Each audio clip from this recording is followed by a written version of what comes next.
Whatever you may hear, Fatima Flores is not Argentina's first lady. Sure, she's dating President-elect Javier Milei, but that doesn't make her first lady. They're not married. Good grief, is it that hard to understand? I guess in a world where we can change our gender hourly, your marital status doesn't matter when it comes to labels either. But first, who is Fatima Flores? Well, she's a comedian, and by the looks of it, a bad one. She met Javier Milei in December 2022. She then filed for divorce from her then-husband 2 months later. That's convenient. When they met, she told Milei, quote, "You are too alone for your important role." Convenient line that led to a convenient relationship. It's been less than a year since they met, and now he's been elected president. That's convenient for her as well. I'm not saying she's a gold-digging, attention-seeking, clout-chaser hoe, but I'm not saying that she's not a gold-digger, attention-seeking, clout-chasing hoe. What are they, the Jeff Bezos and Lauren Sanchez of Argentina? God knows both men pick their hussies out at the same rubber factory. I can't be the only one seeing this, can I? I mean, somewhere there's a porn set and it's missing their actress. Please tell them she's in Argentina. Now, this may all sound very harsh, but I don't really care. If you're going to parade around like a common street whore, then I'm going to call you one. She's the one that got the divorce and started tramping around with Javier in the first place. One look at her and we all know that Javier is a tits guy. Her jugs are blowing out of her body. It's alarming and not attractive. Now, I know I'm a woman, but I can't imagine any seriously straight man finding her attractive, remotely, even her tits. Does Javier have bad taste? Does Argentina have ratchet women? Is Javier gay? These are the burning questions I want the answers to. But, let's get off of her for a second and take a look at Javier. Have you seen him? He's no Ryan Gosling either. Javier has got a face that only a mother could love. He looks like he's cosplaying as Austin Powers. Do I make you Randy? Yeah. No, not at all. His whole look offends my sensibilities.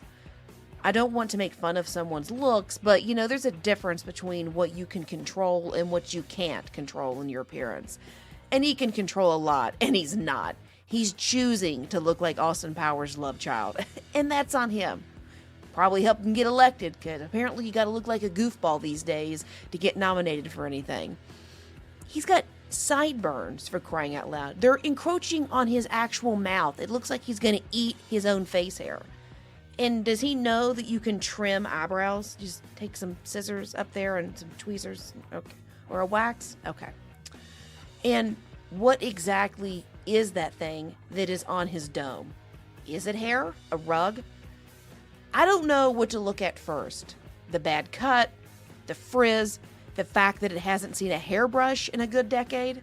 Is there some unspoken rule that leaders have to have bad hair?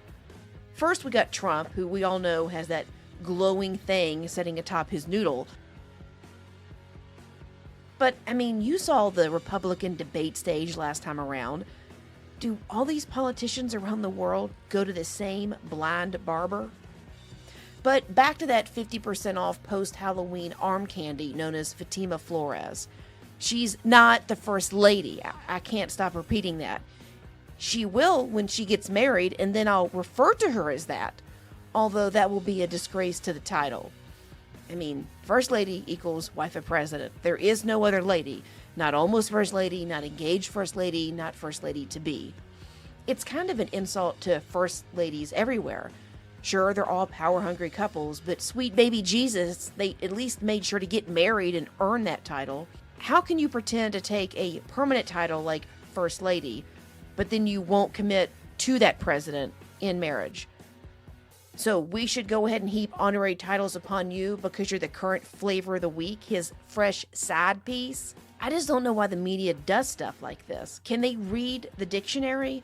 Do they understand the term first lady? They always talk about girlfriends of possible presidents this way. Tim Scott brought out his girlfriend at the last debate, and they were acting like she was going to be some future, potential future first lady. And Cory Booker and his girlfriend back in 2020, why are we obsessed with the girlfriends? I don't even care about the wives themselves when they are first ladies. I didn't vote for that. But my God, the girlfriend, that has no meaning to anything. They could get rid of you in a phone call over a text message. Here's my question. If a woman could be first lady, should we call her that now? By that standard, I could be a first lady. So I demand that thou shalt call me first lady. It's possible I could marry an American president, probably not finding one in the backwood hillbilly neck of my woods that I'm from, but who knows? It's possible that Trump could leave Melania, make me his fourth wife, and then I could go down in the history books alongside all the other cool broads that were in the White House. So I will now only respond to the title First Lady. FLOTUS, if we're friends.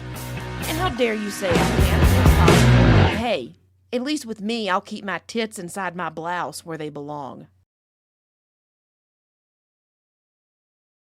Thanks for listening to Broad Thinking. Be sure to tune in next week for an all-new episode. In the meantime, be sure to follow the Ladies Love Politics channel on TikTok, Instagram, YouTube, True Social, Brighteon Social, and Twitter.